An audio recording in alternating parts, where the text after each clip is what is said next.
ఇన్ని సంవత్సరాలు ఇన్ని రోజులు మన్నాను పంపిన దేవునికి ఆఖరి 3 రోజులు ఎందుకు మన్నా ఆపేశాడు? అఖండ వాక్య భాగం చూస్తే స్పష్టంగా రాయబడి ఉంది, ఇక మీకు మన్నా కురవదు. ఆ రోజు నుంచి మన్నా కురియుట ఆగిపోయింది. మన్నా స్టాప్డ్. అరే, ఇన్ని సంవత్సరాలు మన్నా పంపిన దేవునికి 3 రోజులు ఎక్కువ ఏమిటబ్బా? ఈ 3 రోజుల్లో ఏంటంత ప్రాముఖ్యత? ఈ ముగింపులోనే ఎందుకు మన్నా సిద్ధపరచుకోమంటున్నాడు? మన్నా లేకపోతే యోర్దాను దాటలేమంట, మన్నా లేకపోతే కనాను చేరవంట, మన్నా లేకపోతే మృత సముద్రములోనికి వెళ్ళిపోయే ప్రమాదం కూడా ఉందంట అని ఆలోచిస్తూ ఆహారం కొరకు ఒక్కసారిగా బ్రద్దలు కొట్టుకుంటున్నారు. ఏంటబ్బా, ఇప్పటి వరకు వద్దన్న దేవుడు ఇప్పుడు చేసుకోమంటున్నాడు ఏంటి? బిడ్లారా, జాగ్రత్తగా ఆలకించండి. వాక్యాన్ని గ్రహించడం, దేవుని మాటలు అర్థం చేసుకోవడం మానవ జ్ఞానానికి సరితూగని లోతైన సత్యం. అది highly impossible to understand the word of God with human brains. అందుకే సాధారణంగా నేను చెప్పే మాట ఏంటి తెలుసా? సంవత్సరాలు బైబిల్ కాలేజీలో పడి తగలడి టైం వేస్ట్ చేసుకోవడం కన్నా అక్కడికి పోతే జ్ఞానం సంపాదించగలవేమో కానీ మర్మములు తెలుసుకోలేవు. నేను అంటాను, నువ్వెన్ని బైబిల్ కాలేజీలు చేసినా, ఎంత విద్యాభ్యాసం చేసినా, ఎన్ని డిగ్రీలు సంపాదించినా, మీకు నచ్చితేనే స్పందించండి. ఎన్ని డిగ్రీలు సంపాదించినా మోకాళ్ళ మీదకి రాకపోతే మర్మములు దేవుడు బయలుపరచాడు. ఆమేన్ చెప్పరే? హల్లెలూయా. అలాగని బైబిల్ కాలేజీకి వ్యతిరేకినవి కాదు. వెళ్ళాలనుకుంటే వెళ్ళు, నేర్చుకోదాని దానివల్ల మర్మాలు మాత్రం దేవుడు తెలియపరచాడు. The best Bible college is nothing other than your own knees. నీ మోకాళ్ళే నీకు ఒక మంచి బైబిల్ కళాశాల. ఆమేన్. మర్మములు బయలుపరచుట ఆత్మదేవునికి మాత్రమే సాధ్యం. ఆమేన్. మర్మాలు ఎవరు బయలుపరుస్తాడమ్మా? పరిశుద్ధాత్ముడు మాత్రమే. అనండి గట్టిగా, చదువున్న మాట. ఎఫెస్సీ పత్రిక 3వ అధ్యాయం 5వ వచనం. ఎఫెస్సీ పత్రిక 3వ అధ్యాయం 5వ వచనం. ఈ మర్మం ఇప్పుడు, కొంచెం స్పీడ్గా బిడ్డ. ఈ మర్మం ఇప్పుడు ఆత్మమూలముగా దేవుని పరిశుద్ధులకు అపోస్తలుకును ప్రవక్తలకును తెలియపరచబడినట్లుగా పూర్వకాలమందు దేవుడు తెలియపరచబడలేదు. ఎంత మంచి మాట చూడండి. ఈ మర్మం ఇప్పుడు ఆత్మమూలముగా దేవుని పరిశుద్ధులకు అపోస్తలులకు ప్రవక్తలకు బయలుపరిచినట్లుగా మర్మములు బయలుపరచుట ఆత్మదేవునికి మాత్రమే సాధ్యం. ఆమేన్. మీకు ₹1,00,00,000 మాట చెప్తాను, నన్ను చూస్తారు ఒకసారి. బైబిల్ చదివి సంవత్సరం అయిపోయింది, ఇంకా తలకాయలు కిందే ఉన్నాయి. నన్ను చూడాలి. స్తోత్రం. జ్ఞానముతో ప్రసంగాలు చేయగలవేమో కానీ పరలోకము చేరాలి అంటే నీకు మర్మములు తెలియపరచబడాలి. జ్ఞానము నిన్ను పరలోకానికి తీసుకెళ్ళదు, మర్మములు నిన్ను పరలోకానికి తీసుకొని వెళ్తాయి. స్తోత్రం. ఇశ్రాయేలు ప్రయాణపు ఈ చివరి ఘట్టము వెనుక మనకు నేర్చుకోవలసిన పాఠాలు చాలా దాగి ఉన్నాయి. ఈ రాత్రి ప్రభు చెప్తున్న ఒకే ఒక మాట మళ్ళీ చెప్తాను, బాగా వినండి. నీ యోర్దాను దాటాలంటే, గట్టి చెప్పండి, అందరు చెప్పండి. ఈ మాట మర్చిపోకండి. నేను కొనసాగించేంత వరకు ఈ మాట గట్టిగా చెప్పాలి. మళ్ళీ చెప్పండి. యోర్దాను దాటాలంటే, కనాను చేరాలంటే, అలా ఉండండి. ఇప్పుడు ఏంటి ఆహారం ఏంటి? అది అర్థం కావాలి అంటే ఒక 470 ఏళ్ళు మనం వెనక్కి వెళ్దాం. హలో, ఒక 470 ఏళ్ళు వెనక్కి వెళ్దాం. నా వైపు చూస్తూ మీరు చాలా జాగ్రత్తగా వినండి. 470 ఏళ్ళు అంటే వినండి, 430 ఏళ్ళు ఐగుప్తులో బానిసలుగా ఉన్న కాలము, 40 ఏళ్ళు అరణ్యములో ప్రయాణం చేసిన కాలం. 430 years under the slavery of Egypt and 40 years journey in the wilderness. So 430 plus 40 is equal to, so 430 plus 40 is equal to 470 ఏళ్ళు వెనక్కి వెళ్ళిపోతున్నాం. ఈ 470 ఏళ్ల క్రిందట ఇశ్రాయేలీయులు ఐగుప్తీయుల క్రింద బానిసలుగా ఉన్నారు. మీరు నిర్గమాకాండం 1వ అధ్యాయంలోనికి వెళ్ళి చూస్తే, తీయవాకండి నన్ను చూడండి, నిర్గమాకాండం 1వ అధ్యాయంలోకి వెళ్ళి చూస్తే ఐగుప్తీయులు వారిని హింసించిన కొలది, ఐగుప్తీయులు ఇశ్రాయేలు ప్రజలను ఏం చేస్తూ ఉన్నారంట, మాట్లాడరే, హింసిస్తూ ఉన్నారు, బాధ పెడతా ఉన్నారు, కష్టపెడతా ఉన్నారు. ఫరో వాళ్ళని బాగా తిప్పలు పెట్టాడు. మీరు ఒక్కసారి ఆలోచించండి, నా వైపు చూడండి. ఈ ఫరో చేతుల క్రింద ఇశ్రాయేలు ప్రజలు నలిగిపోతున్నప్పుడు వీరు పారిపోవడానికి ప్రయత్నించలేదంటారా? హలో, ఇప్పుడు ఈ బున్నపల్లి ఊర్లో జీవనోపాధి ఏమైనా ఉందా? చాలా తక్కువ కదా, వ్యవసాయం తప్ప పెద్దగా ఏమీ లేదు. అంచేత ప్రజలందరూ ఏం చేస్తారు, పర్వాలేదులే ఏమీ లేకపోయినా ఏదో గంజో గట్టుకో దాగి ఊర్లో ఉండిపోతాం అనుకుంటాడు. ఎవడైనా ఏం చేస్తాడు, వాడు ఏ కడపకో ఏ తిరుపతికో లేకపోతే ఏ చెన్నైకో ఏ దూర ప్రాంతానికి వెళ్ళిపోయి బ్రతుకు తెరువు కొరకు అక్కడికి వెళ్ళిపోతూ ఉంటాడు. ఊర్లో ఉండడానికి ఇష్టపడరు. ఇప్పుడు మీరే గమనించండి, ఫరో చేతుల కింద ఇశ్రాయేలు ప్రజలు బాధపడుతుంటే వారు పారిపోవడానికి ప్రయత్నించలేదా? వినండి, పారిపోవడానికి ప్రయత్నించారు, విఫలమైపోయారు. ధర్నాలు చేశారు, విఫలమైపోయారు. యుద్ధాలు చేశారు, ఓడిపోయారు.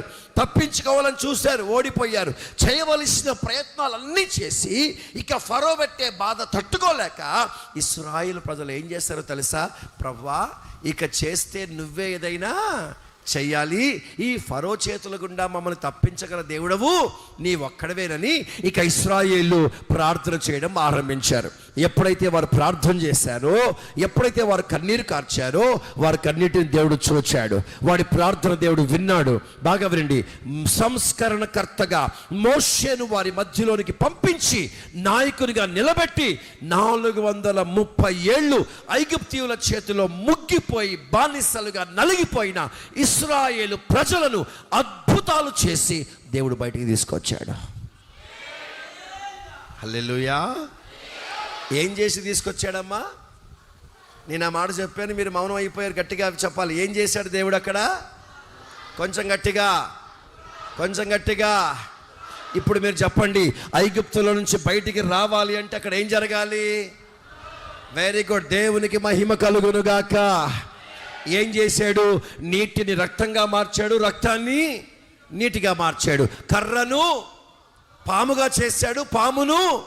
అలా ఐగుప్తీయుల మీదకి 10 రకములైన తెగుళ్ళు, ఒక మాట చెప్పాలంటే అద్భుతాలు చేసి ప్రభు వారిని ఐగుప్తుల నుంచి బయటకు తీసుకొచ్చాడు. ఇప్పుడు మీరు చెప్పాల్సిన మాట ఏమిటో తెలుసా? ఐగుప్తుల నుంచి బయటికి రావడం ఒక, వెరీ గుడ్, ఏంటమ్మా? తమ్ముళ్ళు ఎవరు చెప్పట్లా, గట్టిగా చెప్పాలా? ఐగుప్తులోంచి బయటికి రావడం ఒక, praise the lord, praise the lord. మళ్ళీ చెప్తానండి, యుద్ధాలు చేశారు, ఓడిపోయారు. ధర్నాలు చేశారు, పారిపోయి ప్రయత్నించారు, తప్పించుకోవడానికి చూశారు. చేయవలసిన సకల ప్రయత్నాలు అన్నీ చేయగా ఎంత చేసినా ఐగుప్తీయుల చేతిలో నుండి పారిపోవడం అనేది జరగని పని. ఎందుకో తెలుసా? ఆ రోజుల్లో ఐగుప్తు సైన్యం ప్రపంచ దేశంలో అగ్ర సైన్య బలము కలిగిన దేశం, నాగరికత తెలిసిన దేశం, వైద్య విధానాన్ని ప్రపంచానికి పరిచయం చేసిన దేశం. చాలా రకములైన ఈ అత్తర్లు, అత్తర్ అంటే తెలుగులో ఏమంటారు, తెలుగు ఇంగ్లీష్లో ఏమంటారు? ఈ సెంటు, మీరేమంటారు దాన్ని? పర్ఫ్యూమ్, సెంట్లు, ఇవన్నీ ప్రపంచానికి పరిచయం చేసింది ఎవరు? ఐగుప్తు. ఇంతటి నాగరికత కలిగిన ఐగుప్తు దేశములో నుండి, ఇంతటి జ్ఞానము కలిగిన ఐగుప్తు దేశములో నుండి, ఇంతటి సంపన్నత కలిగిన ఐగుప్తు దేశం నుండి తప్పించుకొని పారిపోవడం అనేది జరగని పని. అలాంటి బలమైన శత్రువు చేతిలో నుంచి వాళ్ళు బయటికి రాగలిగారు అంటే ఇది ఒక, చెప్పాలి గట్టిగా. ఇప్పుడు కాసేపు ఆహారం అన్నమాట పక్కన పెట్టండి. ఇప్పుడు మీ గుండెల్లో, మీ మనసులో, నీ నోటి మీద నానవలసిన ఒకే మాట, దేవుడు ఏం చేశాడు అక్కడ? కొంచెం గట్టిగా. నా లెక్క ప్రకారం 72 లక్షల మంది బయలుదేరిండ్రు. ఎక్కడా? ఇశ్రాయేల్లోనా? ఎక్కడి నుండి?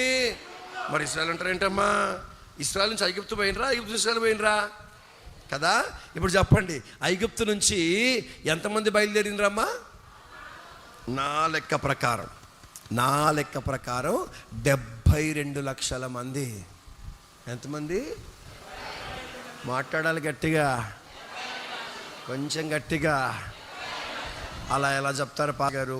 బైబిల్లో 6 లక్షల కాళ్ళ బలం అనే ఉంది కదా. నేను చెప్తాను వినండి.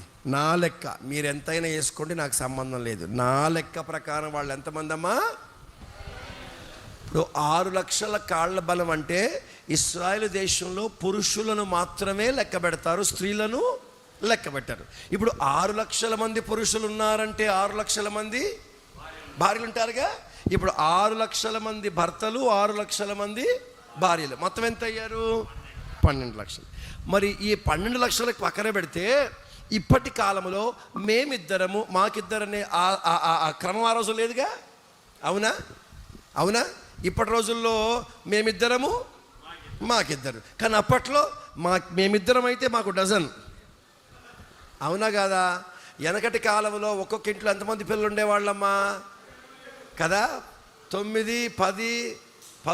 మీకు మాట చెప్తాను, మా అమ్మోళ్ళు 12 మంది, 6 అక్క చెల్లెళ్ళు, 6 అన్నదమ్ముళ్ళు.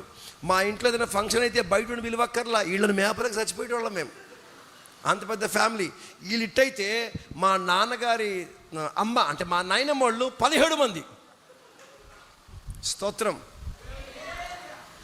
అందుకే వీళ్ళని చూసే గవర్నమెంట్ చిన్న కుటుంబం, చింతలేని కుటుంబం అని పేరు పెట్టింది. స్తోత్రం, హల్లెలూయా. వీళ్ళని మా తాతను అడిగిన ఒకసారి, ఇంతమందిని ఎట్టమే పోయి తాత అంటే, నా తల ప్రాణం తోకొచ్చిందిరా అనేసేవాడు. కరణం మాత్రం బాగానే వేసాడు. స్తోత్రం. విన్నారా? ఎవరో విషయం ఎందుకు? అసలు యాకోబుకి ఎంతమంది పిల్లలు? 12 అన్న వాళ్ళ తలకైపోయిన బేట రాయితేసేయండి. ఎంతమంది? గట్టిగా చెప్పాలి. అదే 12 మంది కొడుకులు, 1 కూతురు. సరే, కూతురు అత్తరింటికి వెళ్ళిపోతే పక్కన పెడితే మిగతా ఎంతమంది? 12 మంది. చూసారా? యాకోబు ఇంట్లోనే 13 మంది. యావరేజ్ కింద ఒక్కొక్క జంటకి 10 మందిని వేసుకుందాం యావరేజ్.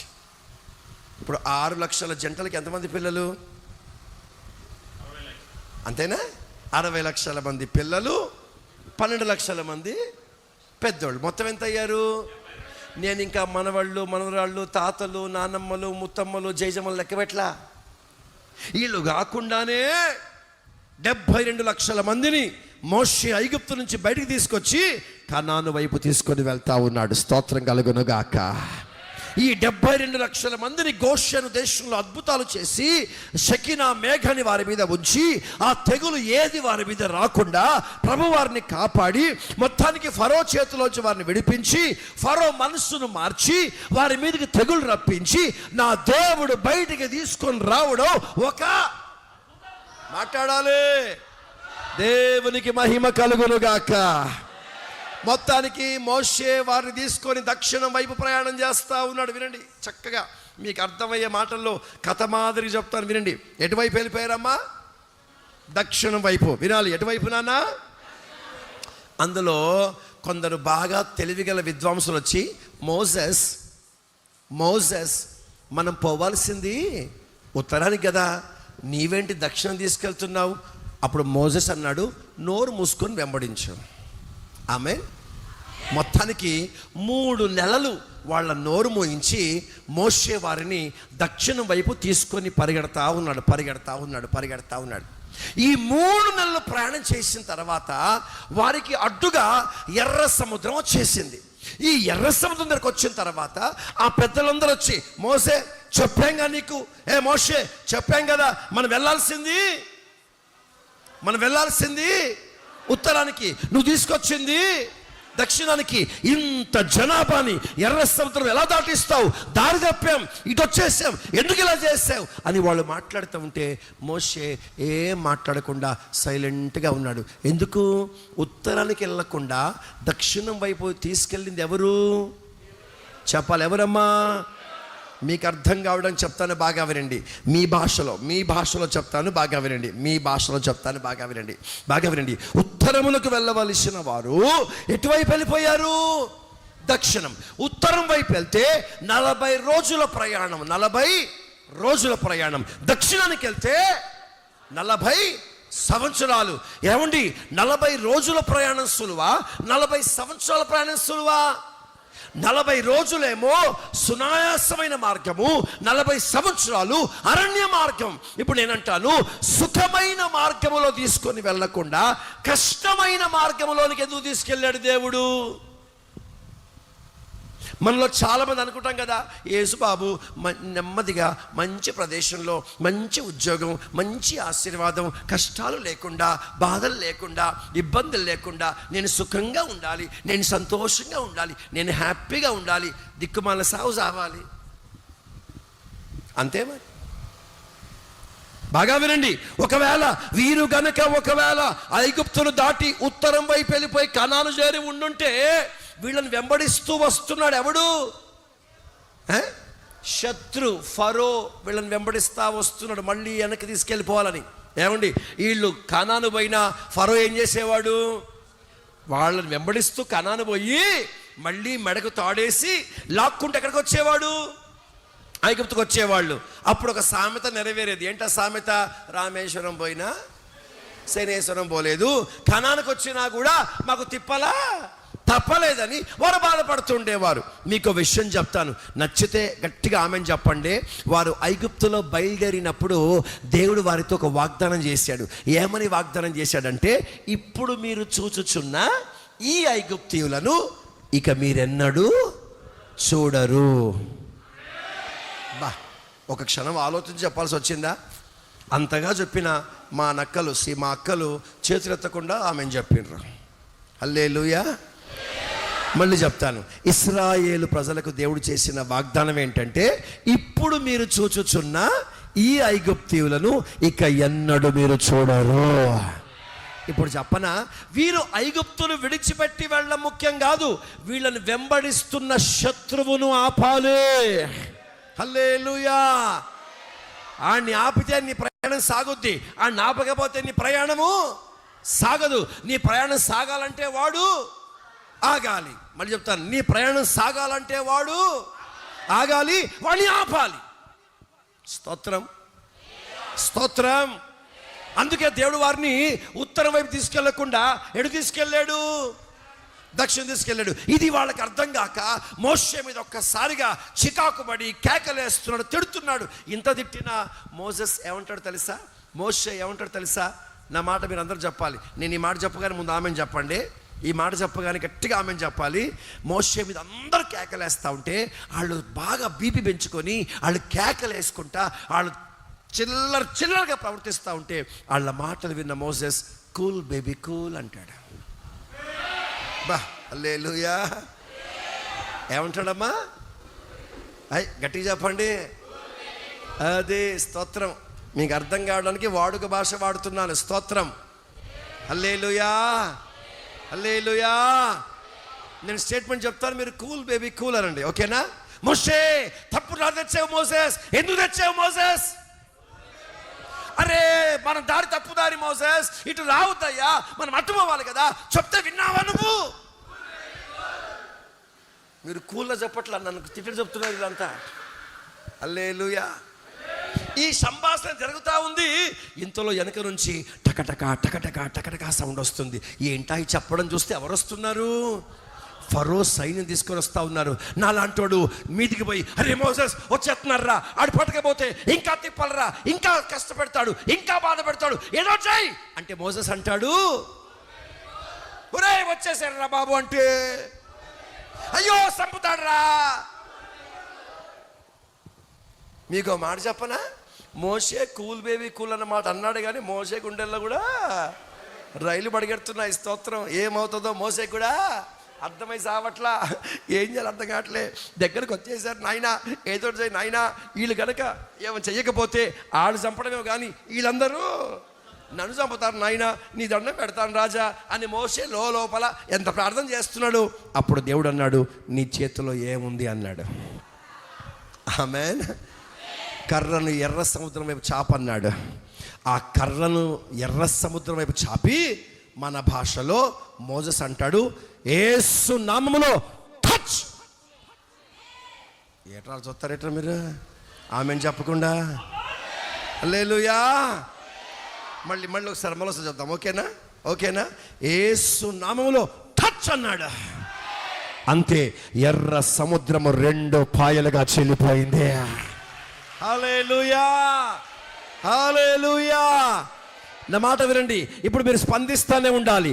ఎర్ర సముద్రం పాయలైపోవడం ఒక, గట్టి చెప్పాలి, అప్పటి వరకు నీళ్లు ప్రవహించిన నేల ఆరిన నేలగా మారిపోవడం ఒక, లోతైన నది నేల పల్లపు భూమిగా మారిపోవడం ఒక, ఆరిన నేల ఇశ్రాయేలు ప్రజలు అట్టహాసంగా ఆర్భాటంగా యోర్దాను దాటి ఎర్ర సముద్రం దాటి అవతలికి వెళ్ళిపోతున్నారు. అప్పటి వరకు నీళ్ల ప్రవాహం చేత నింపబడ్డ ఆ ఎర్ర సముద్రం ఇశ్రాయేలు ప్రజలకు ఒక రహదారిగా దేవుడు మార్చేశాడు.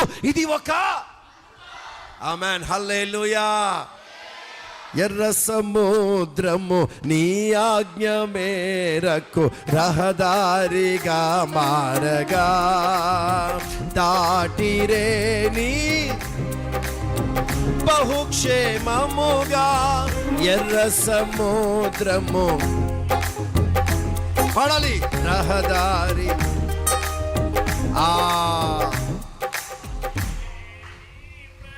ఎంత బాగా పాడుతుంటే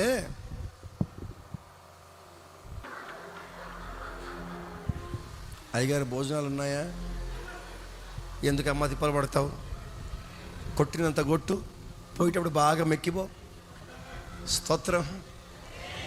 బలమంతా పెట్టుబడి పెట్టండి, పోయేటప్పుడు వడ్డీతో తీసుకొని పోండి. హల్లెలూయా. చప్పట్లు కొట్టమంటే నా చేతులు ఇప్పుడు కొట్టి బలహీనమైపోతే తినడానికి పనికి రాకుండా పోతాయేమోనని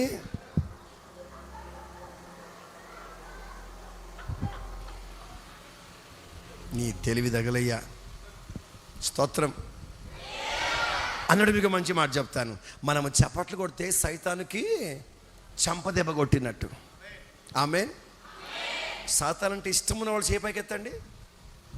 ఎవరికి ఇష్టం లేడా? పాపం ఎవరికి ఇష్టం లేదా? ఆడంటే నాకు అసలు పడదని వాళ్ళు చేపైకి ఎత్తండి. ఆడంటే నాకు పడదు అన్నవాళ్ళు ఏమ్మా దేనికి చేయలేకపోయింటమ్మా నువ్వు? అసలు భూమి మీద ఉన్నావా? హల్లెలూయా. నాకు వాడంటే పడదన్నోళ్ళే చేపైకి ఎత్తాలి. ఇప్పుడు వాడిని చెంప మీద కొట్టే అవకాశం వచ్చింది, కొడతారా? నువ్వు చప్పట్లు కొడితే వాడికి చెంప దెబ్బ కొట్టినట్టు. నువ్వు మెల్ల కొట్టావనుకో ఆడు నిన్ను కొడతాడు. హలో, నువ్వు ఇలా కొట్టావనుకో ఆహా ఓహో ఆహా అంటాడు ఆడు. హలో, నీ చప్పట్ల దెబ్బకి ఆడు చంప చల్లమనాలి, పగిలిపోవాలి. ఓకే, కొడతారా? పాట పాడుతూ కొట్టాలి. ఓకే. ఎర్ర సముద్రము నీ ఆజ్ఞ మేరకు రహదారిగా మారగా, దాటిరే నీ జనులు బహుక్షేమముగా. ఆ జలములలోనే శత్రు సైన్యము మునిగిపోయెనే. ఆ జలములలో శత్రు సైన్యము మునిగిపోయెనే. కృపా సత్యం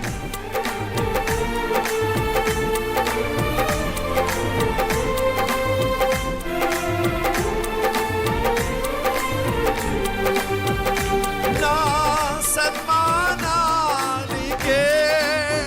మహనీయుడవు నీవే, మహనీయుడవు నీవేనయ్యా. నా సన్మానానికే నీవేనయ్యా, మహనీయుడవు నీవేనయ్యా. కృపా సత్య సర్వలోకానికే చక్రవర్తివి నీవే యేసయ్యా. సర్వ చక్రవర్తి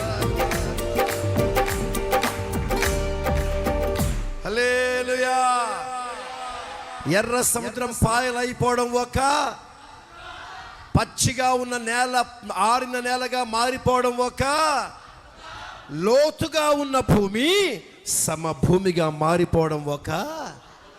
ప్రైజ్ ది లార్డ్. అక్కడ మీకు కొన్ని మాటలు జ్ఞాపకం చేస్తాను. ఈ సందర్భంలో అక్కడ ఏం జరిగింది తెలుసా? మనం పాట పాడతాం, ఏంటో తెలుసా? ఆ పదాలేంటి తెలుసా? జలరాశులన్నీ నీళ్ళు ఎలా మారిపోయినాయంట? నీళ్ళు ఎలా మారిపోయినాయంట? రాశిగా మారిపోయాయంట. ఎలాగా? ఏంటి నీళ్లు రాశిగా మారిపోవడం ఏంటి? తెలుగు భాషలో చెప్తాను. తెలుగు భాషలో ద్రవ పదార్థముగా ఉన్నవి ఘన పదార్థంగా మారిపోయాయంట. ఇది ఎక్కడ విడ్డూరం? నీళ్లు ఘన పదార్థంగా ఎప్పుడు మారుతాయి? ఐసుగా మారితే నీళ్ళు ఎలా మారిపోయినట్టు? ఘన పదార్థంగా. అంటే ఎర్ర సముద్రం పాయలు మాత్రమే కాలేదంట, ఆ నీళ్లు ఐసు గోడల మాదిరిగా రెండు ప్రక్కలు మారిపోయినాయంట. ఆమేన్. అంతకంటే విడుదల చెప్పనా? ఏ క్షణమున నీళ్లు ఐసుగా మారిపోయిందో అదే క్షణమున తడి నేల కాస్త పొడి నేలగా మారిపోయిందంట. అంటే ఇటేమో చల్లని వాయువు పంపి నీళ్లను ఐసుగా మార్చాడు, నేల మీదకి వేడి గాలి పంపి వాటిని ఆరిపోజేశాడు. ఇది ఒక హల్లెలూయా. ఇశ్రాయేలు ప్రజలు అట్టహాసంగా ఆర్భాటంగా సంతోషంగా ఆడుతూ పాడుతూ ఆ ఎర్ర సముద్రం దాటుకుంటూ అవతలకు చేరుకున్నారు. వీళ్ళు అలా చేరుకున్నారో లేదో, కాలినడకన ఎర్ర సముద్రమును దాటగా లేనిది రథముల చేత రౌతుల చేత మేము దాటలేమా అనుకున్నారు. ఎవరమ్మా? ఫరో సైన్యం. వాళ్ళు ఎర్ర సముద్రంలో దూకారు. ఇశ్రాయేలు ప్రజలు దాటారో లేదో, మళ్ళీ దేవుడు అంటాడు, మోసెస్ ఏముంది నీ చేతిలో? చాపు ఎర్ర సముద్రం వైపు. ఇప్పుడు మీరు గట్టిగా ఆమెను చెప్పాలి. ఓకే? ఎర్ర సముద్రం మళ్ళీ చేయి చాపి ఆ కర్ర చాపి అంటాడు, యేసు నామములో టచ్ అన్నాడు. ఏమైపోయింది? ఎర్ర సముద్రం కలిసిపోయింది. ఫరో సైన్యం అంతా ఏమైపోయిందమ్మా? జల సమాధి చేయబడ్డారు. అక్కడ ఒక వాగ్దానం నెరవేరింది. ఇప్పుడు చూచుచున్న ఐగుప్తీయులను ఇక మీరెన్నడూ చూడకుండా జల సమాధి చేసి వారందరిని చంపేశాడు దేవుడు. ఆమేన్. ఇప్పుడు మీరు కొట్టిన చప్పట్ల కన్నా, ఇప్పుడు మీరు చెప్పిన ఆమెన కన్నా, ఇప్పుడు నేను ₹1,00,00,000 డైలాగ్ వేస్తాను మీ భాషలో. మీ ఆసక్తి ఎంత ఉందో మీ కేకలో నాకు వినపడాలా. ఆమెన్. మీ కేకలో నాకు వినపడాలి. ఓరే తమ్ముడా, వింటున్నావా? ఇప్పుడు నీ ఆమెను చెప్పబోయే కేకలో నీకేమర్థమైందో నాకు అర్థమవుతుంది. స్తోత్రం. బాగోండి. 40 రోజులు జరగవలసిన ప్రయాణాన్ని 40 సంవత్సరాలు కొనసాగించడానికి దక్షిణం వైపు ఎర్ర సముద్రం వైపు దేవుడు వారిని ఎందుకు తీసుకెళ్ళాడంటే, ఇశ్రాయేలీలను కష్టపెట్టాలని కాదు, ఐగుప్తీయులకు స్పాట్ పెట్టడానికి. పాయింట్ అర్థమైందా? ఐగుప్తీయులకు ఎక్కడ స్పాట్ పెట్టాడు? కొంచెం గట్టిగా మళ్ళీ చెప్తాను. నిన్ను కష్టపెట్టాలని కాదు, వాడికి స్పాట్ పెట్టడానికి దేవుడు తీసుకెళ్ళాడు. ఈ రాత్రి ఒక మాట చెప్పనివ్వండి. కష్టాలు వస్తున్నాయా? బాధలు వస్తున్నాయా? ఇబ్బందులు వస్తున్నాయా? శ్రమలు కలుగుతున్నాయా? అవమానాలు, నిందలు, భరించలేని దుఃఖం, తీరని వేదన, ఇది నిన్ను బాధ పెట్టాలని కాదు. ఈ శ్రమల్లో నిన్ను వెంటాడుతున్న అపవాది సంహరింపబడతాడు, వాడు చంపబడతాడు. అందుకే కష్టాలు వద్దనబాకండి. అందులో అడుగు పెట్టగలిగిన వాడు సాతాను జయించగలుగుతాడు. ఆమేన్. ₹1,00,00,000 మాట చెప్పనా? ఇన్ని రోగాలు మీకు చెప్పానా? మొత్తం ఇన్ని రోగాలు కదా. నాకున్న రోగాలు ఇంకోటికి ఉంటే ఇంట్లోంచి బయటికి రాడు, నేను ఇంట్లోకి పోను. హలో, ఈ రోగాలు ఉన్నోడు ఇంట్లో నుండి బయటికి రాడు, అసలు నేను ఇంట్లోకే పోను. ఈరోజు సాక్ష్యం చెప్తాను. 18 సంవత్సరాలు అయిపోయింది, 2 రాత్రుల్లో ఒక చోట పడుకోలేదు నేను. 18 సంవత్సరాలు అయిపోయింది, 2 రాత్రులు ఒక చోట పడుకోలా. నిన్న రాత్రి నూజివీడులో పడుకున్నా, ఈ రాత్రి ప్రయాణంలో ఉంటా, రేపు పిడుగురాల్లో ఉంటా, రేపు రాత్రి పిడుగురాల్లో పడుకుంటా, ఎల్లుండంతా ప్రయాణమై మోతుగూడెం వెళ్తాను. మోతుగూడెం అంటే అదేదో కొండల మీదకి, అంటే పిడుగురాల నుంచి మళ్ళీ ఒక 460 కిలోమీటర్లు. అక్కడ ఒకరోజు వాక్యం చెప్తాను. మళ్ళీ నైట్ అంతా ప్రయాణం నైట్ పడుకుంటా, మరుసటి రోజు ప్రయాణం చేస్తా, మళ్ళీ శనివారం హైదరాబాద్, ఇలాగే ఇన్ని రోగాలు. మొన్ననో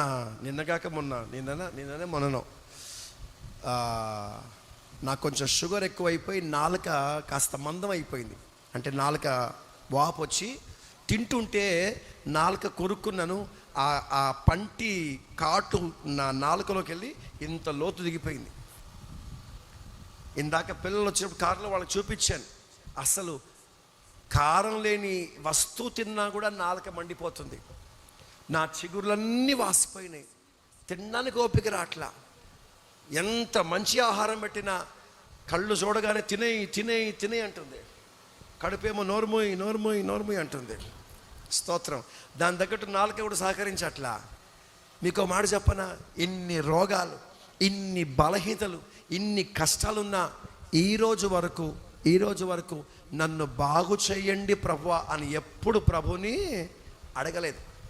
నేను అడిగేదల్లా ఒకటే, ఈరోజు కనుక నా జీవితంలో చివరి రోజు అయితే ఈ రాత్రి నీ పరిచర్య చేసిన తర్వాత తీసుకెళ్ళిపో, ఐఎమ్ రెడీ టు కమ్, నేను రావడానికి సిద్ధంగా ఉన్నాను. అవసరం లేదు, ఉంటే ఉన్నా పోతే పోయినా, ఉంటే ఎంత పోతే ఎంత, ఎదవ ప్రాణం ఉన్నా ఒకటే పోయినా ఒకటే. ఉంటే ప్రభు కొరకు బ్రతుకుదాం, పోతే ప్రభు జరిగిపోదాం. హల్లెలూయా. ఈ రోజు వరకు నా రోగాలు జ్ఞాపకం చేసుకొని బాధపడింది లేదు. మీకు ఇంకో జోక్ చెప్తాను. మొన్న బాగాలేక హాస్పిటల్ పోతే డాక్టర్ నన్ను చూసి నవ్వుతున్నాడు, నేను ఆయన చూసి నవ్వుతున్నా. స్తోత్రం. మళ్ళా వచ్చావా నాయన అంటాడు డాక్టర్, నీవుగాక వేరే గతి ఒక్కరైనా లేరే స్వామి అని నేను పాడతా. స్తోత్రం. ఆయన చెప్పింది నేనేం చెయ్యా, నేను చెప్పింది నువ్వు చెయ్యవు, నువ్వెందుకు వస్తావు అంటాడు, రాకపోతే ఉండలేను అంటాను. హల్లెలూయా. నిన్ను వీడచి నేను వెళ్ళబోగలను ప్రభువా అన్నట్టుగా అలా నవ్వుకుంటూ ఉంటాం. అంటే మా బలహీనతలో కూడా మేము ఏడ్చి బాధపడిన ఆనవాలు మాకు లేదు.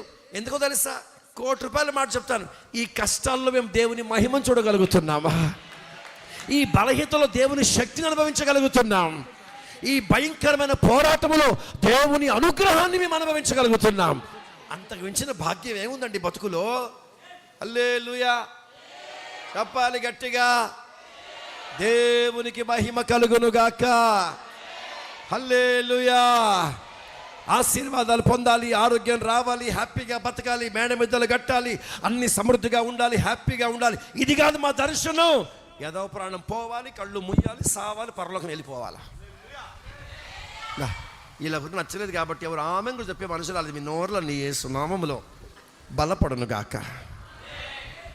ఏం చేద్దాం మరి, తిట్టే అధికారం మాకు లేదుగా. మంచోళ్ళందరూ స్తోత్రం చెప్పాలి. ఎవరా మీరు మంచోళ్ళు కాదా? చేతులు ఎత్తరంటారా భక్తులారా? హల్లెలూయా. ఈసారి వాళ్ళ చేతులతో వెనక కొంచెం గట్టి గుద్దేసేయండి, తర్వాత వాళ్ళు నేను చూసుకుంటాను. మరోసారి గట్టిగా చేతులతో స్తోత్రం చెప్పాలి. హల్లెలూయా. మన టార్గెట్ ఒకటే, కనాను చేరాలి అనండి. ఎక్కడ చేరాలమ్మా? కనా అంటే అర్థం ఏంటి? అది అది అది పాయింట్. మీకు అర్థమైపోయిందిగా? ఇప్పుడు మనం చూద్దాం. ఇప్పుడు మళ్ళీ వెనక్కి వెళ్దాం. ఐగుప్తులో నుంచి బయటికి రావడం, ఒక ఎర్ర సముద్రం పాయలైపోవడం, ఆరిన నేలగా మారిపోవడం, నీళ్ళు ఏకరాశిగా మారిపోవడం, పల్లపు భూమి కాస్త సమభూమిగా మారిపోవడం. మీకు మాట చెప్పనా, నీ ఐగుప్తులో నుంచి బయటికి రావాలి అంటే నా దేవుడు నీ బ్రతుకులో అద్భుతాలు చేయాలి. అద్భుతం చేస్తేనే ఒకడు ప్రభు దగ్గరికి వస్తాడు. నీ బ్రతుకు ఆరంభం, నీ రక్షణ ఆరంభం, నీ విశ్వాస జీవితపు ఆరంభం అద్భుతాల ద్వారా దేవుడు జరిగిస్తాడు.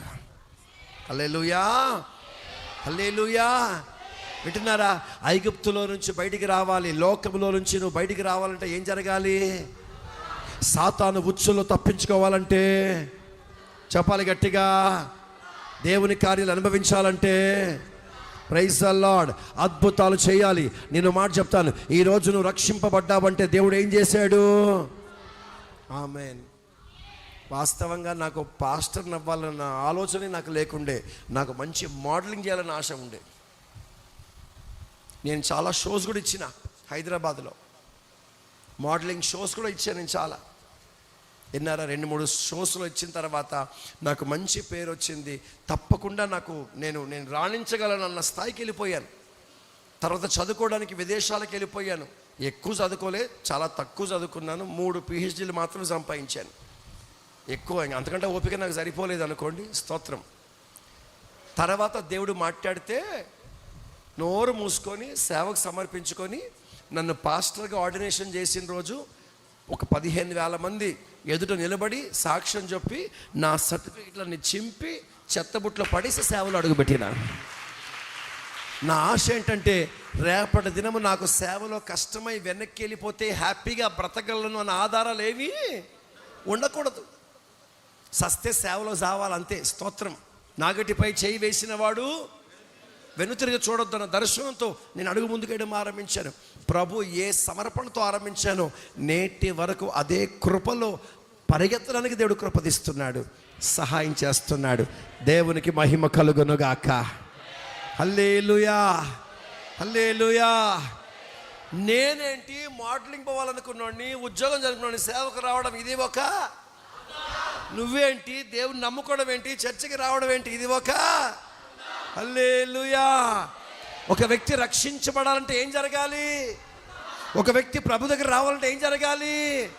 యోర్దాను దాటాలంటే ఎర్ర సముద్రం దాటాలంటే, ఎర్ర సముద్రం అంటే ఏమని చెప్పాను? బాప్తీసం తీసుకోవడం ఒక అద్భుతం. ఎందుకో తెలుసా? బాప్తీసం తీసుకునేదాకా సాతాను గాడు ఏం చేస్తాడు తెలుసా? నిన్ను ఆపడానికి ఆడి వంతుగా ప్రయాసపడుతుంటాడు నిన్ను ఆపాలని. మరి నువ్వు బాప్తీసం తీసుకుంటే ఆడికి బాధ కదా? స్తోత్రం. అవునా కదా? నువ్వు ఇంకా బాప్తీసం తీసుకొని వారు ఎవరైనా ఉంటే ప్రభు మీ గురించే మాట్లాడుతున్నాడు. అమ్మవు విన్నారా? నీ జీవితంలో అద్భుతము చేయాలని ఆశపడుతున్నాడు. సాతాను చేతుల్లోని తప్పించాలని, శత్రువు చేతుల్లో నుంచి నేను కాపాడాలని. ఎర్ర సముద్రం అవతల ఉంటే శత్రు చేతుల్లో ఉన్నావు. యోర్దాను యువతలకు వస్తే శత్రు చేతుల్లో తప్పించబడ్డావు. ఎర్ర సముద్రం అంటే బాప్తీసం.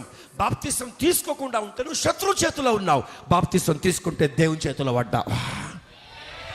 గట్టి చెప్పరే. అందుకే ఈ రాత్రి మళ్ళొకసారి ఇంకా సంఘములో ఎవరైనా బాప్తీసం తీసుకోకుండా, టైం ఉందిలే, వయసు రాలేదులే, ఇంకా రోజులు ముందున్నాయని కాలక్షేపం చేసావా? నువ్వు సాతాను గారి చేతిలో ఉన్నట్టే. వాడు ఎప్పుడైనా నీ మీద పంజా విసరొచ్చు, నిన్ను ఎప్పుడైనా ఇబ్బంది పెట్టొచ్చు, అవసరమైతే నిన్ను చంపొచ్చు. ఆమేన్. నిన్ను చంపడం అంటే ప్రాణం తీయడు, పాపము చేతిలో పడేస్తాడు, లోకము చేతిలో పడేస్తాడు, శరీర ఆశల చేతిలో పడేస్తాడు. విన్నారా? నువ్వు లోకములో పడిపోయావంటే నువ్వు ఎవరితో సమానము? చచ్చిన వాడితో సమానం. గనుక బిడ్లారా, నీ ఎర్ర సముద్రము నువ్వు దాటాలి. నీ ఎర్ర సముద్రం నువ్వు దాటాలి. నీ ఎర్ర సముద్రం నువ్వు దాటమంటే అర్థం ఏంటి చెప్పాలి గట్టిగా. ఇంకా బాప్తీసము తీసుకొని వారు ఎవరైనా ఉంటే, ఉన్నాయా గారు బాప్తీసాలు? ఎప్పుడు? రేపు మళ్ళీ ప్రభు పిలుపునిస్తున్నాడు. ఈ రాత్రి ఆత్మదేవుడు మమ్మల్ని దర్శించునుగాక. సాతాను చేతుల నుంచి తప్పించుకొని ప్రభు చేతుల్లో రావడానికి నా ప్రభు నీ మనస్సును మార్చి ఈ రాత్రి నా దేవుడు అద్భుతము చేయునుగాక. హల్లెలూయా. కొంచెం గట్టిగా. ఎవరో దాకా పక్కన పెట్టండి. ఈ రాత్రి యేసయ్య పాదాల దగ్గర నువ్వు కూర్చున్నావు. నీకు ఈ అవకాశం దక్కింది. ఈ కృప దేవుడు నీకు ఇచ్చాడు అంటే నా ప్రభు నీ బ్రతుకులో చేసిన ఒక అద్భుతం ఇది. నీలాంటి అందమైన యవనస్తులు, నీలాంటి అందగత్తెలు లోకంలో తిరుగుతూ హ్యాపీగా ఎంజాయ్ చేస్తూ జలసాలు ఆడుతూ నచ్చింది తింటూ ఇష్టపడింది చేస్తూ హ్యాపీగా బ్రతకట్లేరా? వాళ్ళగా మనం ఉండలేమా? ఆ పాపపు లోకములో ఆ శాపగ్రస్తమైన జీవితం చేయకుండా ఈరోజు నువ్వు దేవుని మందిరంలో కూర్చున్నావంటే నా ప్రభు నీ పట్ల చేసిన ఒక, కొంచెం గట్టిగా, నిన్ను వెంటాడి నేను చంపజూచిన శత్రువును ఆ ఎర్ర సముద్రం అనే బాప్తీసంలో చంపేశాడు దేవుడు. ఆమేన్. ₹1,00,000 మాట చెప్తా, చప్పట్లు కొడతారా? చప్పట్లు కొట్టగానే గట్టిగా ఆమేన్ చెప్పండి. నువ్వు బాప్తీసం తీసుకుంటున్నావంటే నీ చేతులతో సాతాను గాని చంపినట్టే, శత్రువును చంపినట్టే. హల్లెలూయా, హల్లెలూయా. శత్రువును చంపాలనుకున్నాడు ఏం తీసుకోవాలి?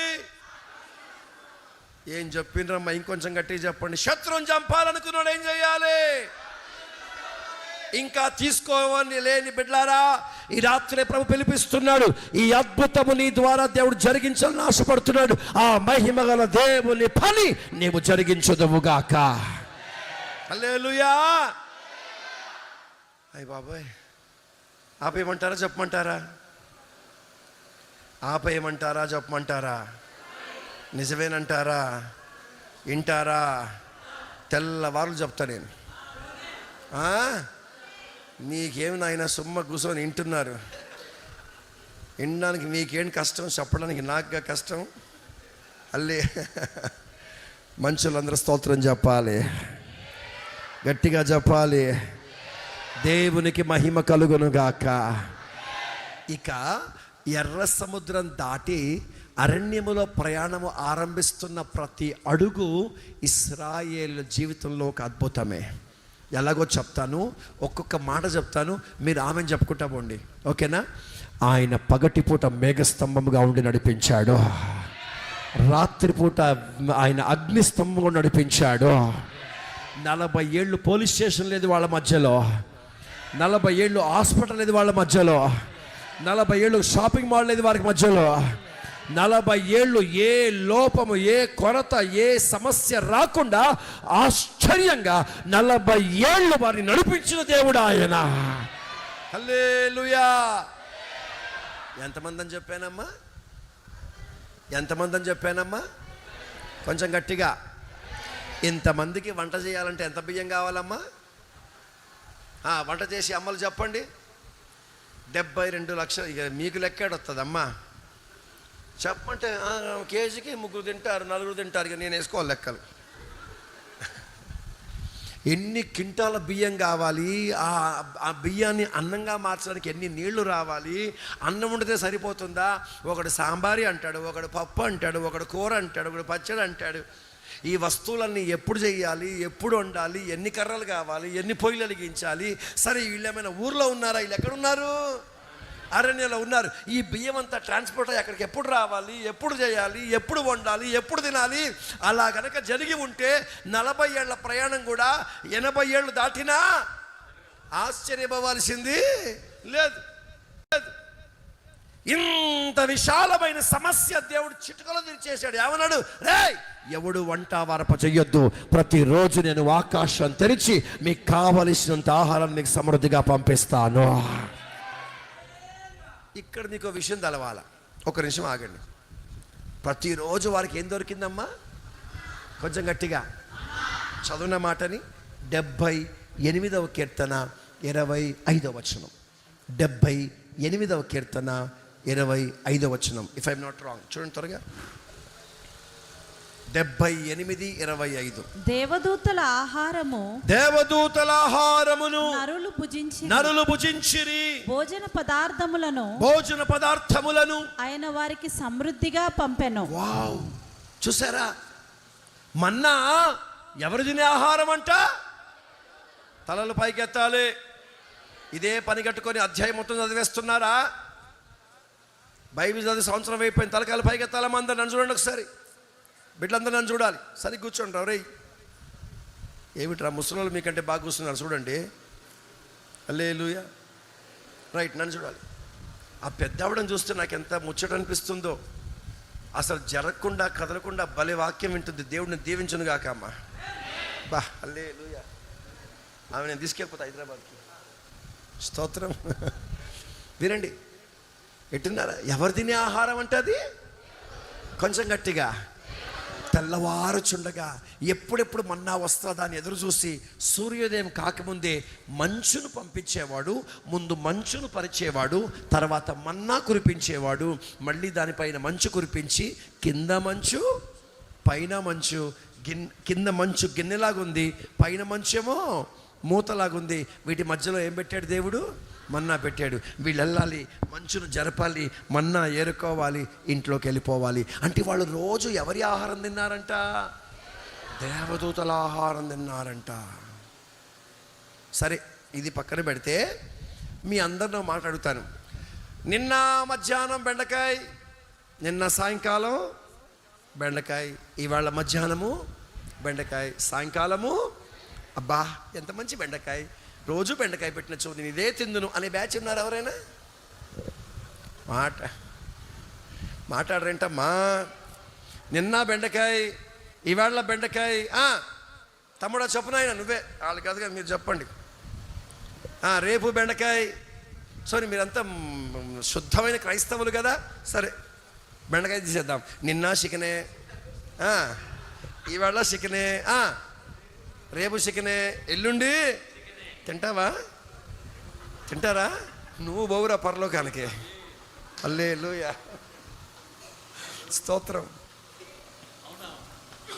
విన్నారా? జాగ్రత్తగా వినండి.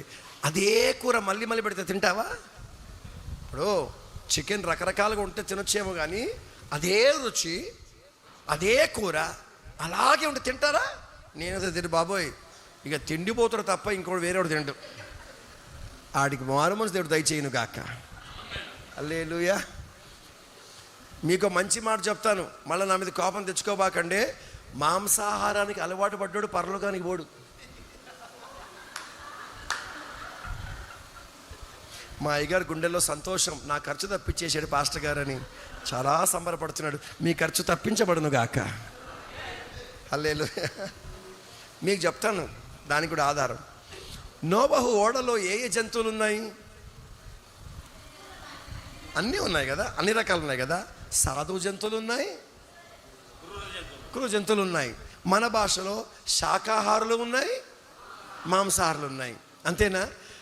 ఆరారాత కొండ పైన ఓడ ఆగిన తర్వాత ఓడలో నుంచి మాంసాహారులే బయటకు వచ్చారా? అందరూ బయటకు వచ్చారా? మరి ఆ 3 నెలలు ఆ ఓడలో ఉన్న సింహం ఏం తిన్నది? హలో, మాట్లాడరేంటమ్మా? ఏమని వర్ణించు. 3 నెలలు ఓడలో ఉన్న సింహం ఏం తిన్నది? అది కనుక మాంసాహారమే తినే పని అయితే 3 నెలలు దానికి మాంసం ఎక్కడిది? ఒకవేళ ఓడలో ఉన్న వాటిని తినే పని అయితే ఆరారాధ కొండపై ఆగిన తర్వాత శాకాహారి జంతువులు అన్నీ బయటకు వచ్చాయి కదా. ఎన్ని లోపలికి పోయినాయో అన్నీ బయటకు వచ్చినాయి కదా. అంటే ఈ సింహము కూడా ఓడలో, మాంసాహారి జంతువులు కూడా శాకాహారి జంతువు. 40 ఏళ్ళు ఇశ్రాయేలు ఏం తిన్నారు? నిన్న, ఈవేళ, రేపు, ఎల్లుండి అదే మన్నా రోజు. ఎవడైనా తింటాడా? అని మాట్లాడరే. నువ్వు తింటావా? అరే ఈరోజు ఏమైనా వేరే చేయరాదు అంటారా? అనరా? కానీ ఇశ్రాయేలీలు అలా మన్నా కొరకు ఏ రోజు విసుగుపడలేదు. వాళ్ళు ఏం చేశారు తెలుసా? తెల్లవారుచుండగానే పరిగెత్తుకుంటూ వెళ్ళి మన్నా కొరకు కనిపెట్టే వాళ్ళంట. ఇదేంటి విడ్డూరం? మీరు చప్పట్లు కొట్టే ₹1,00,00,000 కారణం చెప్తాను. కొడతారా గట్టిగా? రెడీగా పెట్టుకోండి, చేతులు రెడీగా పెట్టుకోండి. ఇంగ్లీష్ బైబిల్లో ఫ్రెష్ మన్నాను రాయబడ్డది. తెలుగు బైబిల్లో తాజా మన్నాను ఉంది. కానీ అరమైక్ బైబిల్లో, హీబ్రూ బైబిల్లో తాజా మన్నాని, ఫ్రెష్ మన్నాని లేదు. అక్కడ ఏముందో తెలుసా? ప్రతిరోజు మన్నా తిన్నారు, కానీ ప్రతిరోజు రుచి మారుస్తూ క్రొత్తదనం దేవుడు వారికి అనుగ్రహించాడంట. హల్లెలూయా. నిన్న తిన్న రుచి ఇవాళ లేదు, ఇవాళ తిన్న రుచి రేపు లేదు, రేపు తిన్న రుచి ఎల్లుండి లేదు. అలా రుచిని మారుస్తూ మన్నా ఇస్తే రేపు ఏ రుచి ఇస్తాడా అని ఆ రుచి కొరకు కనిపెట్టుకొని మన్నా కొరకు ఎదురు చూచేవాళ్ళంట. ఆ మన్నా ఏ దేవుని వాక్యం అయి ఉన్నదే. ఈరోజు దాన్ని అంగీకరిస్తే ఒక రుచి, రేపు దీంట్లో మరో రుచి, ఎల్లుండి మరో రుచి. తొడుతా కొద్దీ వస్తా ఉంటాయి. పిండిన కొద్దీ రొట్టె, తిన్న కొద్దీ రొట్టె. పిండుకున్నంత, తోడుకున్నంత. నీకు దమ్ముండాలే కానీ నువ్వెంత తోడితే అంతటి రుచిని అనుగ్రహించగలిగిన మన్నా ఈరోజు దేవుడు మనకు అనుగ్రహించాడు. హల్లెలూయా. ఎవ్వరికి మన్నానివ్వని దేవుడు ఈ రోజున నీకు నాకు ఒక వరముగా ప్రభు అనుగ్రహించాడు. హల్లెలూయా. ఈ వాక్యం మనకు దొరకడం కొంచెం గట్టిగా, వాక్యమును యాకోబు తెలియజేసిన వాడని, వాక్యమును యాకోబుకు తెలియ ఏ జనముకి లాగునా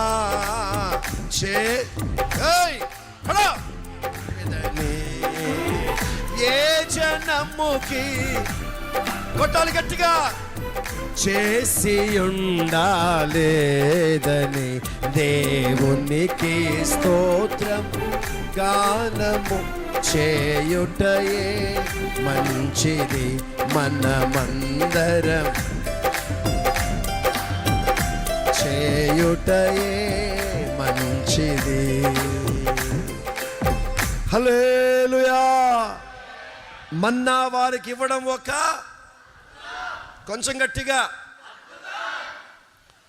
40 ఏళ్ళు వారికి ఏ లోటు లేకుండా వారి ప్రయాణాన్ని దేవుడు శక్తివంతంగా జరిగించాడు. అన్నట్టు మీకో మాట చూపిస్తాను జాగ్రత్తగా చూడు. అరే బాబు ఇక్కడ రా నాన్న, వాడిని పంపించాడు. ఇట్రా, ఇలా రారా నిన్నే రా, ఇక్కడ రా. వీడికి నీకు నీ వయసు ఎంత? 11? పర్లేదురా. ఇంతనే ఉన్నావు, 11 అయిందిరా. నిజంగా 11ఏనా? ప్రస్తుతానికి 10 అనుకో. ఎంత? 10. అది ప్రస్తుతం చేయగట్టుకోడు. చూడు అయ్యా, మీ వయసు ఎంత ఉంటుంది సుమారుగా? ఉంటాయా? ప్రస్తుతం 50 అనుకోండి. ఒక్కసారి వస్తారా? ఇక మీ పుణ్యం పెడతాను, ఏమనుకోబాకండి. ప్రస్తుతం మీరే మాకు సరిపడుతున్నారు. ఆమెన్. ఇప్పుడు బాగా వినండి. ఇతడే ఇతగాడు. వినండి. ఐగుప్తులో బయలుదేరినప్పుడు వాడి వయసు ఎంత? 10. ఐగుప్తులో బయలుదేరినప్పుడు వాడి వయసు ఎంత? ఇప్పుడు ఎన్ని సంవత్సరాలు ప్రయాణం చేశాడు? కొంచెం గట్టిగా 40 ఏళ్ళు ప్రయాణం చేసిన తర్వాత ఇప్పుడు ఆ వ్యక్తి వయసు ఎంత అయింది? అంతేనా? ఇతడు ఐగుప్తులో బయలుదేరిన వయసు ఎంత? 10. ఇప్పుడు కనాను దగ్గరకు వచ్చేటప్పటికి ఇతని వయసు ఎంత? అంతే కదా, 50 కదా. ఎందుకు? ప్రయాణం చేసిన కాలం ఎంత? ఇతని గురించి బైబిల్లో ఏమని రాయబడి ఉందంటే, ఇతని గురించి ఏముందంటే, వీరు వేసుకున్న బట్టలు మాయలేదు, తొడుక్కున్న చెప్పులు అరిగిపోలే. సరే, చెమట రాకుండా, మురికి పట్టకుండా, దుమ్ము రాకుండా ఆడ బట్టలు కాపాడి దేవుడు ఏదో చెప్పులు అరిగిపోకుండా, దాని ఏమంటారు, వాళ్ళు ఎక్కువ వాడకుండా ఉన్నారేమో, అరిగిపోలేదు, పెద్దగా మాయలేదు అనుకున్నాం. నాకొచ్చిన ప్రశ్న ఏంటంటే, 10వ ఏట వేసుకున్న సొక్క 50వ ఏట ఎలా సరిపోయింది? అర్థమైందా? ఇప్పుడు ఈడి కాలు చూడండి ఎంత ఉంది అంటున్నారా? అయ్యగారి కాలు చూడండి. ఆమె ఈ సొప్పు ఆ కాలు సరిపోతుందా? ఈ సొక్క అయ్యగారికి వేయండి, ఆయన చెయ్యి పట్టదు. అంతేనా? ఇప్పుడు బాగా వినండి. 40 ఏళ్ళు మరి బట్టలు, వస్త్రాలు ఎక్కడి నుంచి వచ్చినాయి? మార్గ మధ్యలో వారు ఎరుకోకుండా వెలుచుండగా కొత్తగా పెట్టిన డీమార్ట్లో వాళ్ళు ఫుల్గా షాపింగ్ చేయడానికి చేశారా? చందన బ్రదర్స్, ఇంకా పేరు చెప్పండి రే.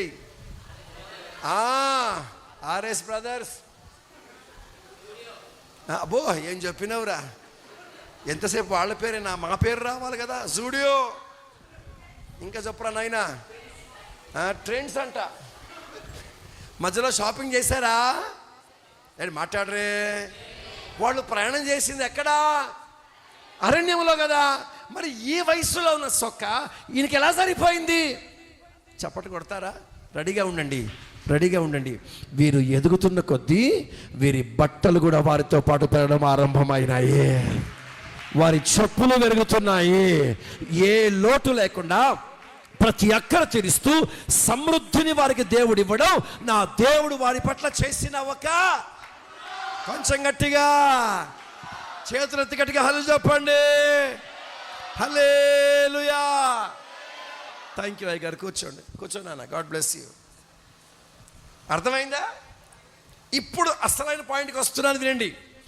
ఐగుప్తులో ఆరంభమైన అద్భుతాలు ఎక్కడి వరకు చేశాడు దేవుడు? ఐగుప్తులో ఆరంభమైన అద్భుతాలు ఎక్కడి దాకా చేశాడు? యోర్దాను వరకు చేశాడు. చెప్పండి, ఎక్కడ దాకా? యోర్దాను వరకు. ఏం జరిగినాయి? కొంచెం గట్టిగా. ఇప్పుడు అంటాడు, ఇక అద్భుతాలు జరగవు. ఇప్పుడు యోర్దాను దాటాలి, కానాను చేరాలంటే మీ దగ్గర ఏముండాలి? కొంచెం గట్టిగా ఇప్పుడు చెప్తాను, బాగా వినండి. నువ్వు రక్షింపబడాలంటే అద్భుతాలు జరగాలి. నువ్వు ప్రభులోకి రావాలంటే అద్భుతాలు జరగాలి. నువ్వు బాప్తిసం తీసుకోవాలంటే అద్భుతం జరగాలి. నీ అరణ్య ప్రయాణంలో అద్భుతాలు జరగాలి. తలనొప్పి పోవాలి, కాళ్ళ నొప్పి పోవాలి, ఇల్లు కట్టుకోవాలి, సమస్య తీరాలి, కష్టాలు పోవాలి, బాధలు తీరాలి. నువ్వు ప్రార్థన చేస్తావు కొద్దీ అద్భుతాలు చేస్తాడు. అయితే ఈ అద్భుతాలు బ్రతకడానికి ఉపయోగపడతాయి, కానీ ఈ అద్భుతాలతో ఒకడు పరలోకం వెళ్ళలేడు. వింటున్నారా? అద్భుతాలతో ఒక వ్యక్తి బ్రతకగలడేమో, కానీ అద్భుతాలతో ఒక వ్యక్తి ఎక్కడికి వెళ్ళలేడు.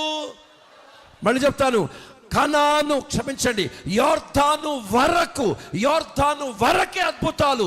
యోర్దాను దాటాలి అంటే కొంచెం గట్టిగా ఆహారం ఉండాలి. యోర్దాను వరకు అద్భుతాలు, యోర్దాను దాటాలంటే కొంచెం గట్టిగా. నువ్వు రక్షించబడాలంటే అద్భుతం. ప్రభులో ప్రయాణం చేయాలంటే, ఇప్పుడు మీ కష్టాలు వస్తాయి కదా, ప్రార్థన చేస్తారు కదా, ప్రభు విడిపించాడా లేదా? దేవుడు మీ జీవితాల్లో అద్భుతాలు చేశాడా చేయలేదా? చేశాడు. నమ్మిన వాళ్ళు ఇలా చేయి పైకి ఆమెనండి గట్టిగా. చేశాడా? ఈ అద్భుతాలు నువ్వు బ్రతకడానికి ఉపయోగపడతాయి, కానీ నీవు అనుభవించిన అద్భుతాలు పరలోకానికి తీసుకొని వెళ్ళవు. ఉదాహరణకి, దేవుడు, నేను చర్చికి వచ్చినప్పుడు నాకు భయంకరమైన రోగం ఉండేనండి. చర్చికి వచ్చాక నేను బాగా అయిపోయాను. నువ్వు పొందుకున్న స్వస్థత, ఆ స్వస్థత వలన నువ్వు బ్రతకగలవేమో, కానీ స్వస్థత నిన్ను పరలోకానికి తీసుకొని వెళ్ళదు. నువ్వు దేవుని నమ్మిన తర్వాత ఇల్లు కట్టుకోవచ్చు. ఇల్లు కట్టుకున్న నీవు ఆశీర్వాదం అనుభవించగలవు, కానీ కట్టుకున్న ఇల్లు నిన్ను పరలోకానికి చేర్చదు. నువ్వెన్ని మేలులు, ఎన్ని అద్భుతాలు, ఎన్ని ఆశీర్వాదాలు, ఎన్ని దీవెనలు నువ్వు అనుభవించినా ఇవన్నీ బ్రతుకుతావేమో తప్ప ఇవేవి పరలోకానికి చేర్చవు. అద్భుతాలు బ్రతకడానికి పరలోకం పోవాలంటే, మర్చిపోయారా? బ్రతకడానికి ఏం కావాలి? అద్భుతాలు. పరలోకం పోవాలంటే ఏం కావాలి? ఆహారం. ఇప్పుడు చెప్పండి, మనకు అద్భుతాలు కావాలా, ఆహారం కావాలా? నిజం, ఈరోజు మీరు ఏం కోరుకుంటారు? బాధాకర విషయం చెప్పనా? బతికిన రోజులు హ్యాపీగా 4 రోజులు బతికి అక్కర్లో సమస్యలు తీరి నేను సుఖంగా ఉంటే చాలు అని కోరుకునే వాళ్ళు చాలా ఎక్కువైపోయారు. ఏమి తిందుమో, ఏమి త్రాగుదుమో, ఏమి ధరించుకుందుమో, ఎక్కడ నివాసం ఉందునో, ఎక్కడ బతకాలి, ఎవరిని పెళ్లి చేసుకోవాలి, పిల్లల్ని ఎప్పుడు కనాలి, ఎప్పుడు డబ్బు సంపాదించాలి, ఎప్పుడు కారు కొనుక్కోవాలి, ఎప్పుడు బంగ్లా కట్టాలి, ఎప్పుడు బంగారం కొనుక్కోవాలి, ఎప్పుడు దిగేసుకోవాలి, ఎప్పుడు ఇదే ఆశ. ఎంతసేపు ఆశీర్వాదం. నేను మామూలుగానే సొమ్ములు వేసుకుంటే ఊరుకోను. ఓ రోజు మా చర్చికి వచ్చి ఒక ఆవిడ సాక్ష్యం చెప్తా ఉంది. మొన్ననే దేవుడు ప్రేమించి 5 కాసుల హారం చేసుకోవడానికి దేవుడు సహాయం చేశాడు అన్నది.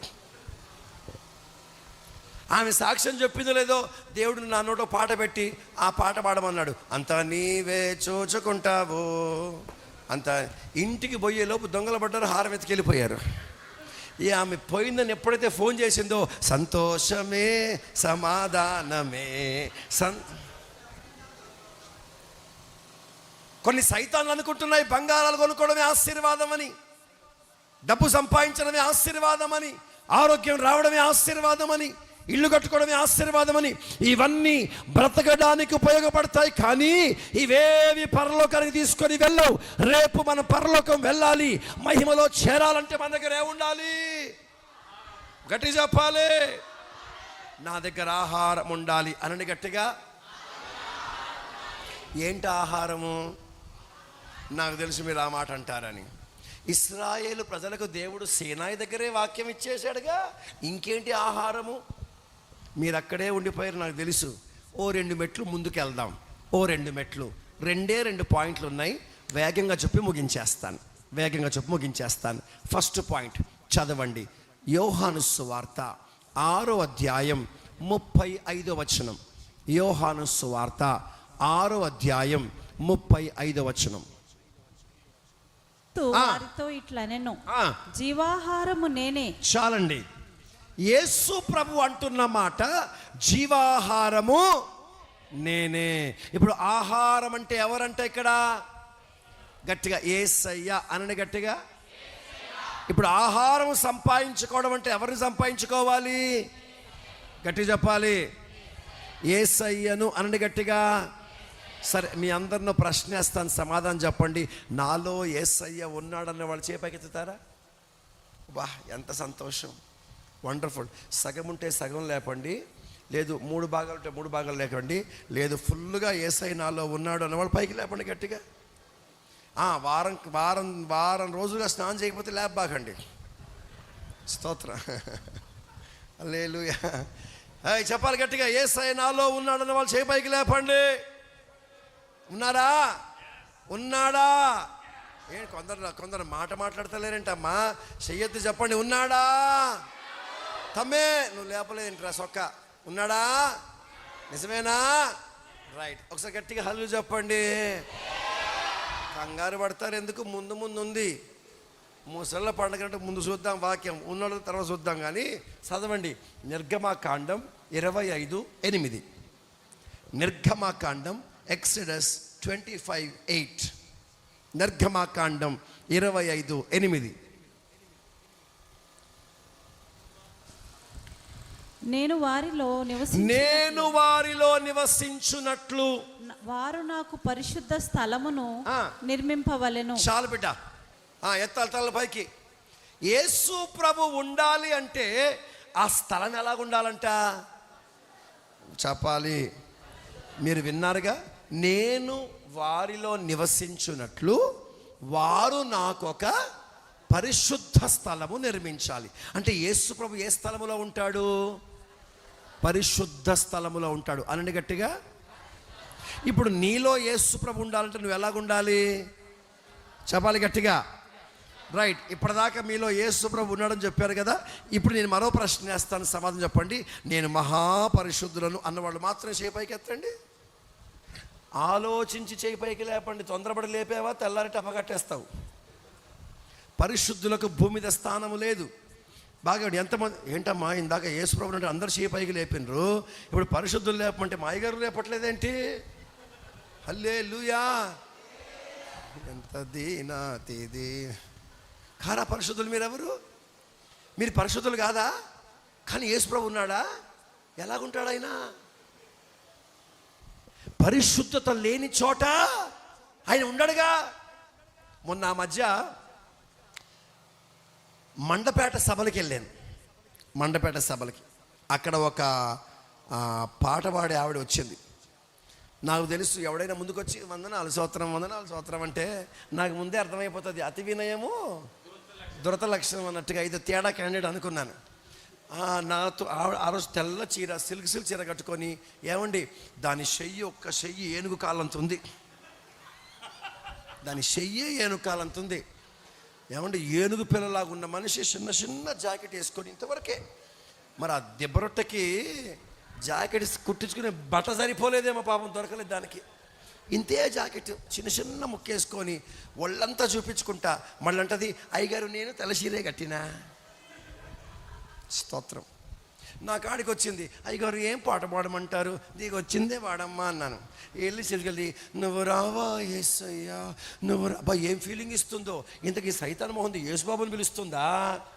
అక్కడ ఎవడైనా నచ్చి వాడిని పిలుస్తుందా? నాకు అర్థం కాలేదు. అక్కడ తలకాయ నొప్పి అయిపోయింది. నువ్వు యేసుప్రభుని నువ్వు రావా యేసయ్యా అంటే రాడాయన రాడు. ₹1,00,000 మాట చెప్తాను, ఆమెనంటారా? నీవు పరిశుద్ధపరచబడితే, నువ్వు పరిశుద్ధునిగా మారితే రెక్కలేసుకొని ఎగురుకుంటా నీలోనికి వచ్చేస్తాడు. హల్లెలూయా. నీలో ఉండాలి అంటే నువ్వు ఎలా ఉండాలి? గట్టిగా ఇప్పుడు అడుగుతున్నాను, మీరు పరిశుద్ధంగా ఉన్నారా? యేసయ్యను రావని పిలవడం కాదు, మీకు ₹1,00,000 మాట చెప్తాను, పచ్చి నిజం చెప్తాను. యేసు నీలో ఉన్నాడన్న భ్రమలోనే ఉన్నావు తప్ప యేసయ్య నీలో లేడు. ఎందుకో తెలుసా? ఆయన ఉండడానికి తగినంత పరిశుద్ధత నీలో లేదు కనుక ఈ రాత్రి యేసయ్య రావాలి అంటే నువ్వు పరిశుద్ధునిగా మారాలి. ఇప్పుడు అంటాను, నీవు సంపాదించుకునే ఆహారము యేసయ్య అయితే ఆ ఆహారం ఉండాలి అంటే నువ్వు పరిశుద్ధునిగా మారాలి. పరిశుద్ధునిగా మారుటయే ఆహారము సంపాదించుట. హల్లెలూయా. ఆశీర్వాదాలతో బ్రతికేస్తావు కానీ పరిశుద్ధునిగా మారిన వాడే పరలోకం పోతాడు. పరిశుద్ధునిగా మారిన వాడిలోనే యేసు ప్రభు ఉంటాడు. మొన్న మధ్య పాస్టర్ గారు వచ్చాడు, టైట్ టీషర్ట్ వేసాడు, టైట్ జీన్ ప్యాంట్ వేసాడు, ఆడి షేపులన్నీ కనపడుతున్నాయి. God is good. God good కాబట్టి నువ్వు బతికేవరా రే. నా యేసయ్య కంటి కన్ను పంటికి పన్ను తీసేవాడితే నువ్వు బతుకుతావురా? నీ ఒళ్ళంతా చూపించుకునే బ్యాచ్.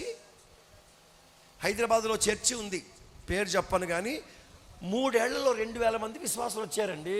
నేను 30 ఏళ్ళుగా ప్రయాసపడుతున్నా, 100 మంది రాలేదు. నాకు డౌట్ వచ్చింది, ఇంతమంది ఆత్మలు ఎలా సంపాదిస్తున్నారా అని చూద్దామని మారువేషంలో పోయినా. ఎప్పుడు తెల్ల బట్టలు ఉంటున్నారు, నల్ల బట్టలు వేసుకొని మొత్తం దాన్ని ఏమంటారు మాస్క్ పెట్టుకొని క్యాప్ పెట్టుకొని లోపల పోయినా, గుర్తుపడతారు భయానికి. పోగానే ఒకడు ఏనుగులాగా స్టేజ్ మీద ఎక్కి, వాడు సొక్కా వేసుకోరా బాబు అంటే జాకెట్ వేసుకున్నాడు. ఏం వేసుకున్నాడు? వేసుకుంది సొక్కానే కానీ ఎలాగుంది? జాకెట్గా ఉంది. ఎందుకు? ఆడి షేప్ పైకి లేపితే ముండో నల్లకుండా వెనుకో నల్లకుండా బాగా కనపడుతుంది. పును చూడడానికి ఒళ్ళు బాగున్నా బాగుండే, పందికొక్కలా తయారయ్యి నల్లకుండా ముందు నల్లకుండా వెనకాల. ఓ ప్యాంట్ వేసాడమ్మా, తొడకాడ చిరిగిపోయాయి, మోకాల దగ్గర చిరిగిపోయింది, కింద చిరిగిపోయింది. నా దేవుని స్తోత్రం, అసలు ఇంకా జరగలేదు. ఇంకా ఎన్నాడా ఒళ్ళంతా షింపుకుని బట్టలు వేసుకొని మంచివాడు మంచివాడు మంచివాడు యేసు మంచివాడు పడండి అంటాడు దుర్మార్గుడా. యేసయ్య మంచోడు కాబట్టి నువ్వు బతికిపోయారు రే. ఇట్టండి పనికి మాల వేషాలు వేసుకుంటూ పరిశుద్ధులుగా మనం ఈ లోకములో చాలామంది కాలేము. ఆమెన్. జెఫన్యా పుస్తకంలో అంటాడు, నీ వస్త్రాల్లో పరిశుద్ధత. ఆమెన్ చెప్పండి. నీ ఆహార పద్ధతుల్లో పరిశుద్ధత, నీ నడవడిలో పరిశుద్ధత, నీ క్రియల్లో పరిశుద్ధత, నీ మాటల్లో పరిశుద్ధత. నువ్వు పరిశుద్ధతకు ప్రతిరూపంగా బ్రతకాలి ఈ లోకములో. అప్పుడే యేసయ్య నీలో నివాసం చేస్తాడు. హల్లెలూయా. నువ్వు లోక సంబంధిగా బ్రతుకుతూ, లోకస్తునిగా బ్రతుకుతూ, నేను యేసు ప్రభు నాలో ఉన్నాడంటే ఎలా ఉంటాడు ఆయన? వింటున్నారా ప్రియులారా? పరిశుద్ధత కలిగిన వారు ఎవరో తెలుసా? 2 కొరింథీ 6వ అధ్యాయం 16వ వచనం. త్వరగా 2 కొరింథీ 6:16. 2 కొరింథీ 6:16. దేవుని ఆలయమునకు విగ్రహములతో ఏం పొందిక, మనము జీవము గల దేవుని ఆలయమై ఉన్నాము గనుక దేవుడు ఇలాగు సెలవిచ్చుచున్నాడు, నేను వారిలో నివసించి సంతరింతును, నేను వారికి దేవుడైందును, వారు నాకు ప్రజలయందును, కావున వారు అన్య జనుల మధ్యలో నుండి బయలు వెడలి ప్రత్యేకముగా ఉండవలెను. లోకములో నుంచి వేరైపోయిన వాడే పరిశుద్ధుడు. లోక సంబంధమైన ఆచారాలు, సంప్రదాయాలు, విధి విధానాలు విడిచిపెట్టి ప్రభు దగ్గరికి రాగలిగిన వాడే పరిశుద్ధుడు. మీకు ఇంకా జ్ఞాపకం చేస్తాను, 114వ కీర్తన మొదటి వచనం. త్వరగా 114వ కీర్తన మొదటి వచనం. 114వ కీర్తన మొదటి వచనం.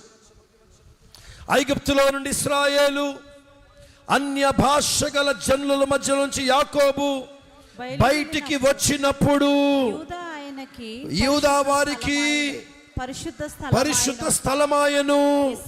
ఇశ్రాయేలు ఆయనకు యూదా పరిశుద్ధ స్థలముగా ఎప్పుడు మారింది? యూదా ఎప్పుడు పరిశుద్ధపరచబడింది? యూదా వారు పరిశుద్ధులుగా ఎప్పుడు మారారు? అన్య జనుల మధ్యలో నుండి బయటకు వచ్చినప్పుడు. వాళ్ళు సింగనాదాలు చేస్తారు, నువ్వు సింగనాదాలు చేస్తారు. వాళ్ళు ఫ్యాషన్ చేస్తారు, నువ్వు ఫ్యాషన్ చేస్తావు. వాళ్ళు అలంకరించుకుంటారు, నువ్వు అలంకరించుకుంటావు. వాళ్ళు తింటారు, నువ్వు తింటావు. వాళ్ళు తిడతారు, నువ్వు తిడతారు. నీకు వాళ్ళకి ఏంటి తేడా? ఏంటి తేడా? నీ ప్రక్క ఒక అన్యుడు నిలబడ్డప్పుడు వాడి ప్రక్కన నువ్వు నిలబడి, నీకు వాడికి ఏంటి తేడా? పోల్చుకోకసారి చూడక్కడ. ఒకసారి మా బంధువులు ఇంట పెళ్ళైతుంటే మా ఫ్రెండ్ వచ్చాడు నాతో పాటు. ఆడంటాడు, అన్న మా పెళ్ళిళ్ళకు మీ పెళ్ళకు పెద్ద తేడా ఏమీ లేదు. తేడా ఏంటంటే మా దగ్గర కుంకుమ ఉంది, మీ దగ్గర అదొక్కటే, అన్నీ మాలాగే ఉన్నాయి. చర్చి అనిపించింది. ఆ రోజు నుంచి ఎవడ తాడి కట్టాడా ఆడి పీకను చంపేస్తాను. అట్టని పెళ్ళికి నేను పోను.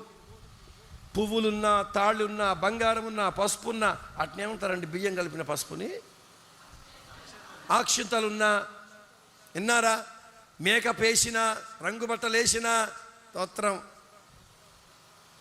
మొన్న పెళ్ళికి పెళ్లి కొడుకు చేతిలో బైబిల్ లేకుండా వచ్చాడు. ఆడికి పెళ్లి చేయలేదు, నేను పారిపోయిన అక్కడి నుంచి. నీకు బైబిల్ అవుతాప్పుడు నేను ఎందుకురా నీకు? వీడికి పెళ్ళం కావాలి కదా, దేవుడు వద్దంట. వింటున్నారా? అట్టండి కుటుంబాలు ఆస్వాదించబడవు. ఒక ప్రత్యేకమైన జీవితం, లోకంలోంచి నువ్వు వేరైపోవాలి. లోక సంబంధమైన పద్ధతులు నీ దగ్గర ఉంటే నీకు వాడికి ఏంటాడా? ఫ్యాషన్. నీకు మాట చెప్పనా? ఇప్పుడు మంగళవాడు అంటే అర్థం ఏంటి? మంగళవాడు అర్థం ఏంటి నాన్న? ఏం చేస్తాడు? నీ బట్టలు బాగుగా కుట్టును. ఏంట్రా ఏం మాట్లాడరేంట్రా? భక్తులారా, యేసునామములో మీ నోరు తెరబడును గాక. ఆమెనందుకు నేను సమాధానం చెప్పకుండా హల్లెలూయా. మంగళవాడు ఏం చేస్తాడు? కానీ కటింగ్ చేసుకునేవాడు పై కూర్చొని మంగళవాడికే డైరెక్షన్ ఇస్తాడు. మంగళవాడికే డైరెక్షన్ ఇచ్చే బదులు నువ్వే మంగళ పని చేయరాదు? హల్లెలూయా. మొన్న కూడా వచ్చాడు. ఆడి హెయిర్ స్టైల్ చూస్తే నేను చెప్తాను వినండి. వాడి హెయిర్ స్టైల్ రాగి రంగుకు మారిన రేగి కొంప లాంటి జుట్టేసుకొని, ఎట్లందంట, రాగి రంగుకు మారిన రేగి కొంప లాంటి జుట్టేసుకొని, పిచ్చుగుడు లాంటి ఫ్యాషన్ పెట్టుకొని, వింటున్నాడా? పిచ్చుగుడు, దాంట్లోని పావురాలు, కాకులు, గద్దలు కూడా గుడ్లు పెట్టచ్చు. విన్నారా? గద్దలు కూడా గుడ్లు పెట్టే స్టైల్ చేసుకొని, ఇంత బొచ్చేసుకొని, స్తోత్రం. నేను నా ఇంటి వారు. ఏంటి నువ్వు చేసేది? నీ బతుకే బాగాలేదు కదరా, నీ జీవితం బాగాలేదు, నువ్వేంట్రా ప్రభు సేవించేది? స్తోత్రం. హల్లెలూయా. అందుకే నాకు ఈ మంగళ షాప్కే పోవాలి, ఆ మంగళ షాప్కే పోవాలని రూల్ ఏం లేదు. యాడికి పోయినా కూర్చుంటాను. అరే నీకు నచ్చడు చేయరా బాబు అంటాను. ఒకటే కండిషన్, ఎవడన్నా జుట్టు పట్టుకుంటే జుట్టు చేతికి అందొద్దు, అంతే రూలు. స్తోత్రం. బట్టలు కుట్టేవాడి దగ్గర పోయి బట్టలు కుట్టేవాడికి ఈ డైరెక్షన్ ఇస్తాడు, ఇట కుట్టు అట కుట్టని. ఆ డైరెక్షన్ నువ్వు కొట్టుకోరాదు. ప్యాంట్ ఫిట్టింగ్ కాకపోతే వేసుకోవు, షర్ట్ ఫిట్టింగ్ కాకపోతే వేసుకోవు.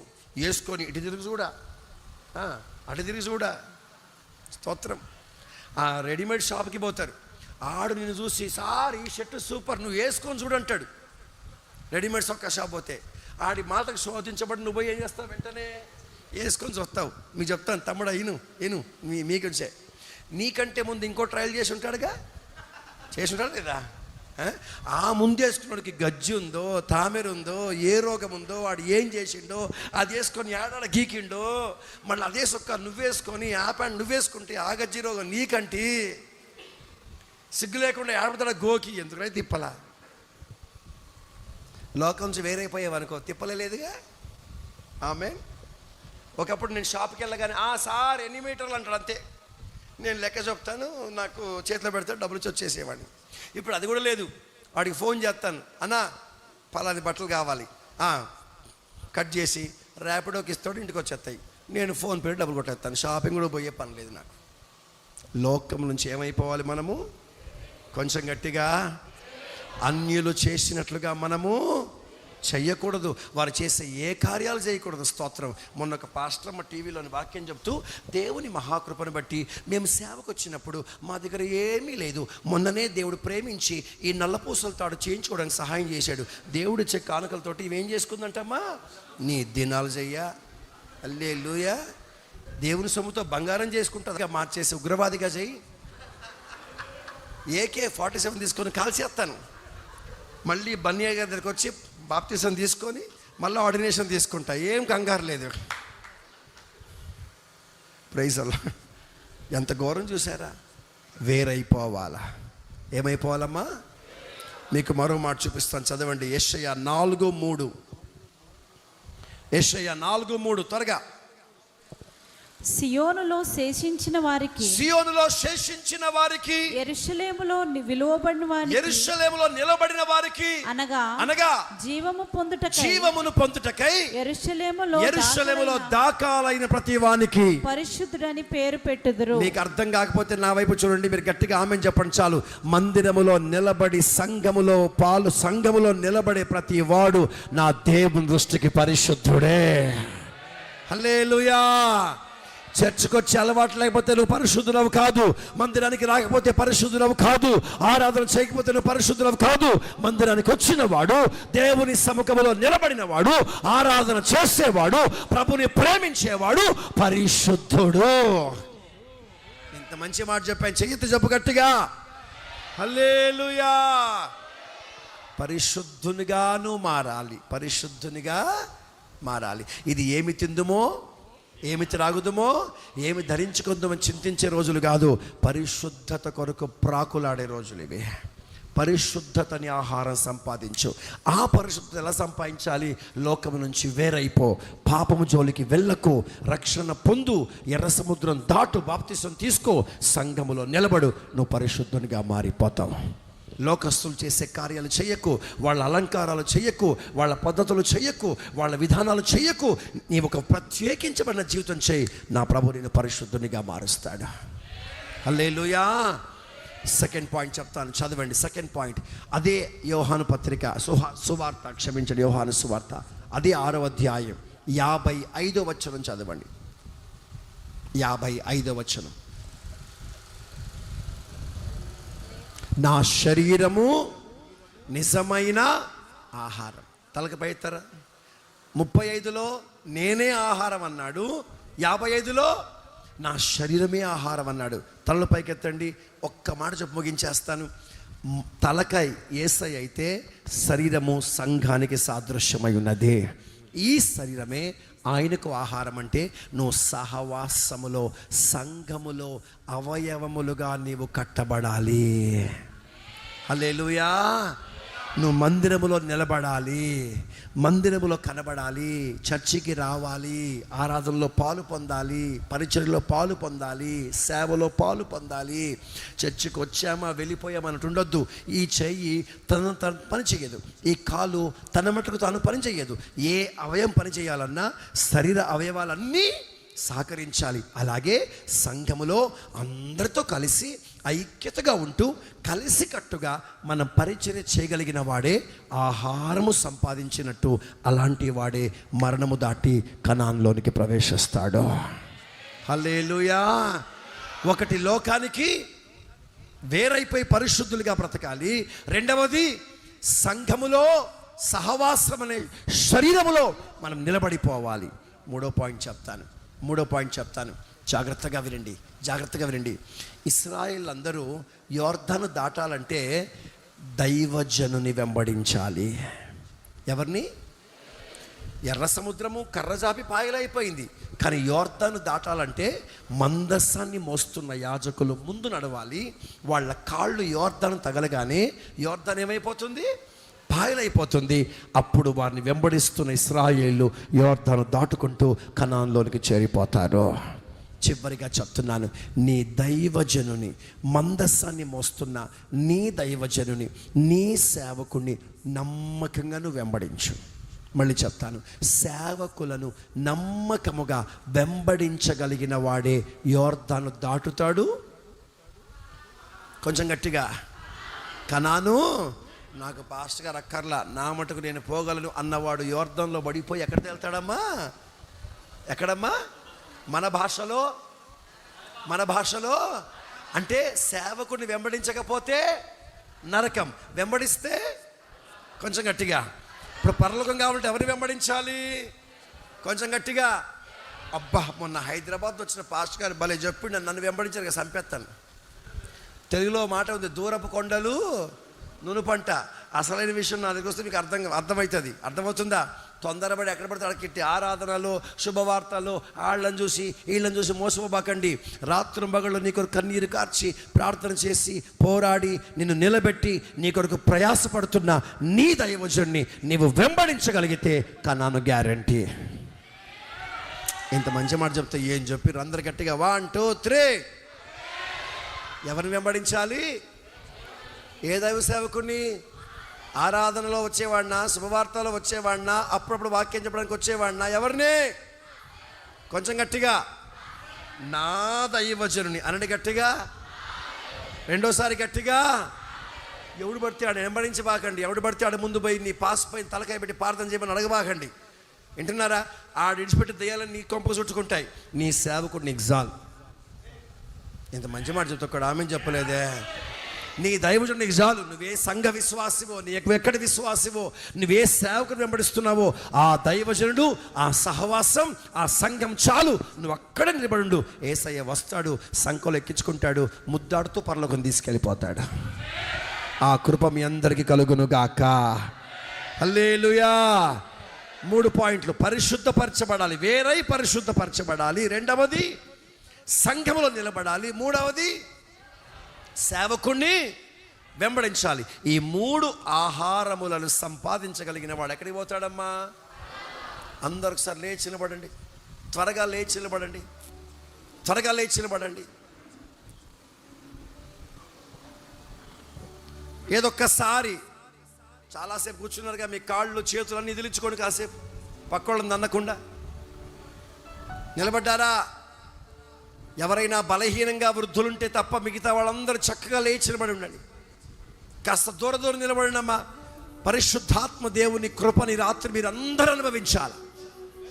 ఏ విధం చేతనైనా ఆత్మదేవుడు ఇశ్రాయేలు ప్రజలను 40 ఏళ్ళు నడిపించి కనాను చేర్చినట్లుగా ఆత్మదేవుడు నిన్ను పరలోకానికి చేరడానికి సిద్ధపరచాలి.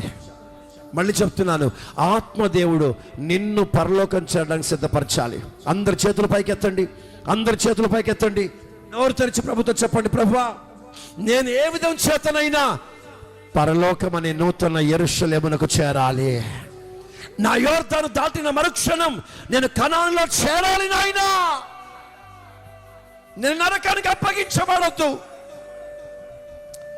నేను నరకానికి వెళ్ళిపోతే నా భక్తి విఫలమైపోతుంది, నా ప్రయాసం వ్యర్థమైపోతుంది, నా పోరాటం వ్యర్థమైపోతుంది. నాయనా, నేను యేసయ్య నిన్ను నమ్ముకోవడమే కాదు, నేను పరలోకం చేరాలి. నమ్ముకోవడంలో అయిపోలేదు బిడ్డ. నమ్ముకోవడంతో మన భక్తి అయిపోలేదు బిడ్డ. నమ్ముకున్నా ఆ రోజున నీ ప్రయాణము ఆరంభమైంది. నమ్ముకున్నావు అంతము కాదు, నువ్వు నమ్ముకున్న రోజు నుండి ఆరంభమైంది ప్రయాణం. ఆ ప్రయాణం పరలోకములో ముగించాలి. ప్రభువా, పరిశుద్ధత అనే ఆహారం ఉంటేనే పరలోకం చేరుతారని మీరు మాట్లాడారు. చెప్పండి ఒకసారి. మొదటి ఆహారం పేరేంటమ్మా? అందరు చెప్పండి. మొదటి ఆహారం ఏంటి నాన్న? పరిశుద్ధత అనండి గట్టిగా. ఇప్పుడు మీ దగ్గర ఏ ఆహారం ఉండాలి? పరిశుద్ధత అనే ఆహారము. మొదటిది పరిశుద్ధత అనే ఆహారం. రెండవది సంఘం, సహవాసం అనే ఆహారము అనండి. ఏ ఆహారం? రెండవది సహవాసం అనండి గట్టిగా. మొదటి ఆహారం ఏంటి? పరిశుద్ధత. రెండవ ఆహారం ఏంటి? సహవాసం. మూడవ ఆహారం ఏంటి? దైవజనుని వెంబడించుట. ఈ ఆహారము లేకపోతే, పరిశుద్ధత ఉందిలే, నాకు చర్చి అక్కర్లేదు, నాకు పాస్టర్ అక్కర్లేదు అనుకుంటే ఉట్టి అన్నం తినగలవా? దాంట్లో కూర కావాలి, పప్పు కావాలి, సాంబార్ కావాలి. ఏది లేకపోయినా నువ్వు అన్నం తినలేవుగా.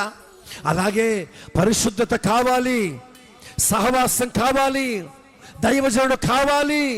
ఈ మూడిట్లో ఏది లేకపోయినా నీ పరలోకాన్ని పోగొట్టుకునే ప్రమాదం ఉంది బిడ్డ. ఇప్పుడు నోరు తెరిచి అందరూ ప్రార్థన చేస్తూ, అంగలార్పు చేస్తూ అడగండి, ప్రభువా, ఆ పరలోకం చేరే అనుభవాలు నాకు కావాలి. కమాన్, నోరు తెరవండి, నోరు తెరవండి. సాతానుగాడు మీ నోరు తెరవనివ్వకుండా, మీ స్వరం బయటికి రాకుండా ఆపాలని ప్రయత్నిస్తున్నాడు. కమాన్, వాడిని జయించండి. కొంచెం నోరు తెరు బిడ్డ. తమ్ముడా, నోరు తెరు నాన్న. సిగ్గుపడకు. ప్రభు సముఖంలో ప్రార్థించడానికి సిగ్గుపడదు నాన్న.